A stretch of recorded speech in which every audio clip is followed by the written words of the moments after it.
Sonic 2. Now, I love the poster art of the movie that makes it copy the second game's poster art. I thought that was pretty funny and hilarious to do. The film does have some really stupid moments in the beginning, especially with Carey chewing the scenery. It's like I could tell that day of shooting, they didn't need craft services for him because he just chewed the scenery so much that he didn't need food afterwards. That's how bad it got with him at some of the scenes in the beginning. And with some of the references they did with Sonic, like the last one, they had him do the dumb floss dance, and that was it. This one, he did a couple more things about, current year references that'd be really funny for the kiddies now, and when they look back on it, it'll be funny, but no one's gonna like it. It's like, try getting a kid nowadays to watch a 90s cult classic child film. They're not really gonna like it. They're not really gonna get a lot of the jokes. They're not gonna understand it. That's what this movie's gonna suffer from in the future with some of the stuff they did, but mostly it's just small, tiny things at the beginning. And it wouldn't be worth mentioning, but there's not really much more to talk about with the movie. It's like, the film is an enjoyable little family film. The inclusion of Tails is, he's a cute little fox. And some of the gags that happens to him because the technology doesn't work perfectly makes the film funny, and actually funny and not just, references. What's kind of happened to movies nowadays ever since like Marvel got really popular, where the joke is the reference. It's like, oh great, the Winter Soldier, and that was supposed to be like the best joke in the movie because they did it like 3 times in the trailer. That's a Marvel joke. Not just because it mentions a Marvel character, but because it's a reference. Jokes in the MCU are literally just references or callbacks to other scenes, like, shawarma, we should get some shawarma. That was a scene because he mentioned how there's a shawarma stand a couple feet away on that corner when they were fighting, before the fight. That's why that was a joke. It wasn't a joke, it was just stupid. So it actually has some jokes. It's like Tails has a translator machine that translates his language, whatever you think he's speaking. Like, if you watch the movie in French, obviously he's speaking French. You watch the movie in Spanish, he's speaking Spanish. You watch the movie in English, he's speaking English. And he's another language in, like, I think they were in Switzerland, so Swiss. And his voice machine doesn't work properly. Instead of saying that he would like some soup, he ordered some beef stew. He orders cow tongue and water. And then when he tries to tell him he wants beef stew, he calls the waitress fat and ugly. And that gets him to fight. That gets him into a kind of fight thing. But instead of getting into a fight, he reads something really quickly on his little computer thing, and there's a word that sticks out, and that means dance off in their language, apparently. And the dance off is a little stupid.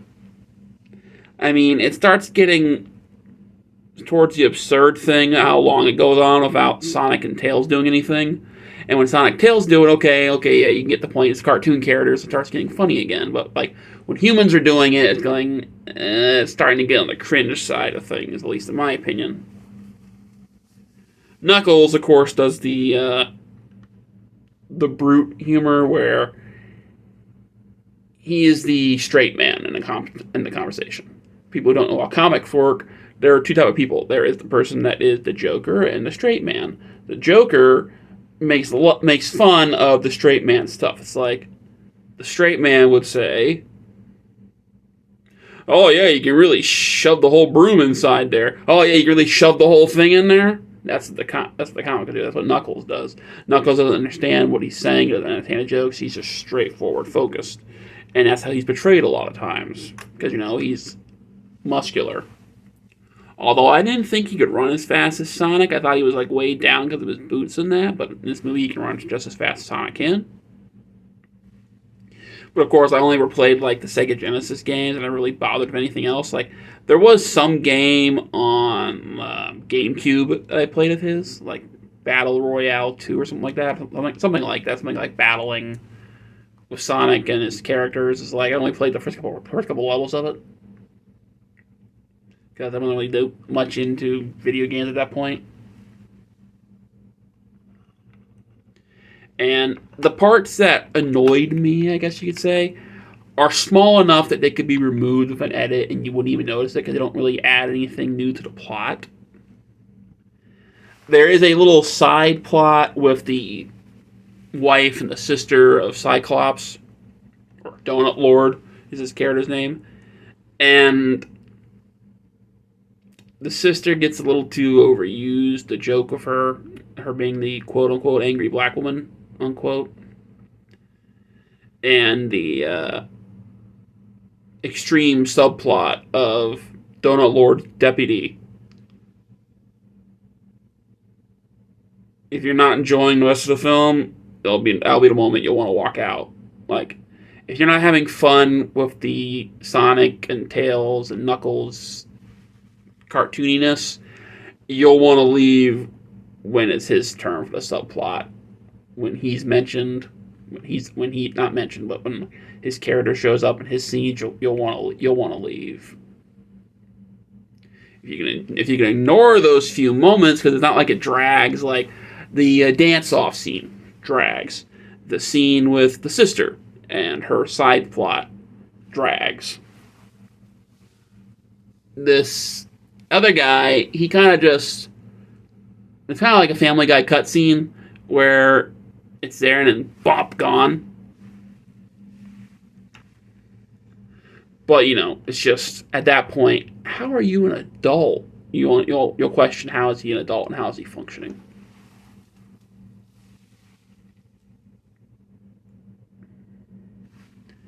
But, you know, as I said, it's a cute little family film. Not like some great Oscar-worthy film. Well, back when that actually meant something. Now, Oscar-worthy film means something boring that you're never going to want to watch again, and you should probably skip.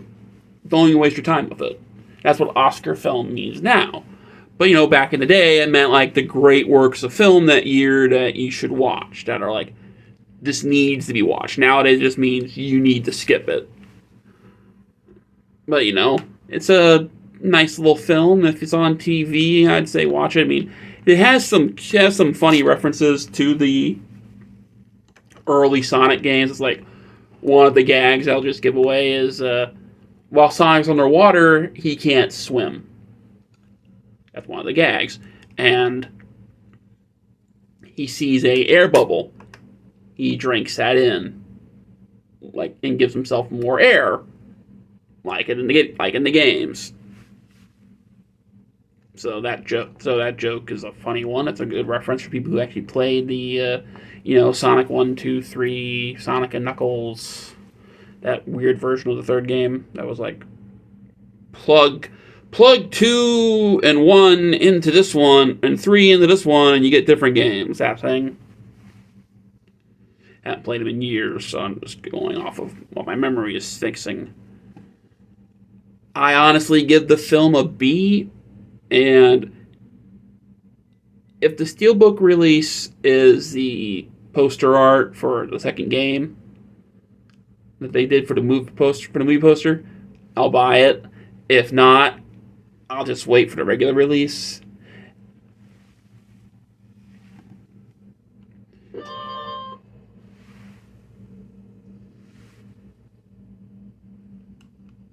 Because it's not something like great that I want to watch over and over and over again, and I'm not really just trying to buy as much as I can anymore.